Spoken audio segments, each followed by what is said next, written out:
আল ঈমান বিআন্নাহু খাতামুল মুরসালিন ওয়ান নাবিয়্যিন, যে এই বিশ্বাস করা, এই স্বীকৃতি প্রদান করা যে মুহাম্মদ সাল্লাল্লাহু আলাইহি ওয়াসাল্লাম আল্লাহর পক্ষ থেকে শুধু নবী নন, বরং তিনি সর্বশেষ এবং সর্বশ্রেষ্ঠ রাসূল। এই বিশ্বাস আপনাকে করতে হবে। কারণ আল্লাহ রাব্বুল আলামিন কোরআনুল কারীমের মধ্যে বলছেন যে মা কানা মুহাম্মাদুন আবা আহাদিন মির রিজালিকুম ওয়ালাকিন রাসূলুল্লাহ ওয়া খাতামান নাবিয়্যিন, যে মুহাম্মদ সাল্লাল্লাহু আলাইহি ওয়াসাল্লাম তোমাদের মধ্যে জীবিত কোনো পুরুষদের পিতা নন, বরং তিনি আল্লাহ রাব্বুল আলামিনের পক্ষ থেকে প্রেরিত রাসূল এবং সর্বশেষ নবী। দেখুন আল্লাহ রাব্বুল আলামিন বলছেন যে সর্বশেষ নবী, নবী সর্বশেষ, তার মানে রাসূল তো সর্বশেষ, সেই কথা আগেরই। কারণ আমরা আগেই বলেছি নবী এর উপর তবাকা হচ্ছে রাসূল। রাসূল নবী হিসেবে আল্লাহ নবী শব্দ ব্যবহার করেছেন এই শব্দের মধ্যে, খাতামুল মুরসালিন বলেন নাই, বলছেন যে খাতামুন নাবিয়্যিন। কারণ আল্লাহ যদি বলতেন যে খাতামুল মুরসালিন, তাহলে কিছু মানুষ হয়তো ধারণা করতো যে আল্লাহ রাব্বুল আলামিন যেহেতু বলছেন যে রাসূলদের শেষ, তার মানে নবী হয়তো আসতে পারে, নাউজুবিল্লাহ।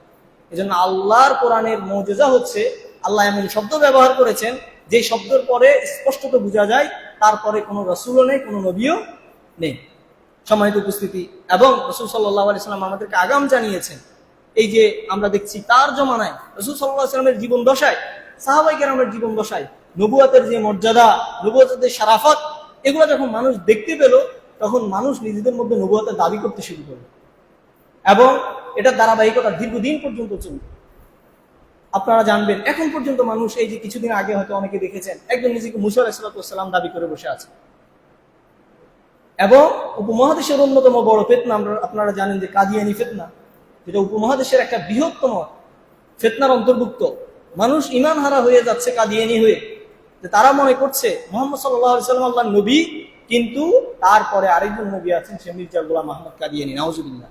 সুস্পষ্ট কথা, কেউ যদি মনে করে মুহাম্মদ সাল্লাল্লাহু আলাইহি ওয়াসাল্লামের পরে কোনো নবী আছেন, অথবা মির্জা গোলাম আহমদ কাদিয়ানী আল্লাহর পক্ষ থেকে কোনো নবী, এটা যদি কেউ বিশ্বাস করে, তাহলে তার কি থাকবে না? ঈমান থাকবে না। এই জন্য সম্মানিত উপস্থিতি, সবচেয়ে গুরুত্বপূর্ণ যে বিষয়, সেটি হচ্ছে মুহাম্মদ সাল্লাল্লাহু আলাইহি ওয়াসাল্লামকে সর্বশেষ নবী এবং রাসূল হিসেবে স্বীকৃতি প্রদান করা। এবং রাসূল সাল্লাল্লাহু আলাইহি ওয়াসাল্লাম আগাম আমাদেরকে জানিয়ে দিয়েছেন, তিনি বলেছেন যে ওয়াইন্নাহু সায়াকুনু ফি উম্মতি কাযাবুনা সালাসুন, আমার এই উম্মতের মধ্য থেকে তোমরা দেখবে যে 30 জন নিজেদেরকে ভণ্ড, 30 জন মিথ্যা নবুয়ত দাবিদার আমার এই উম্মত থেকে আসবে।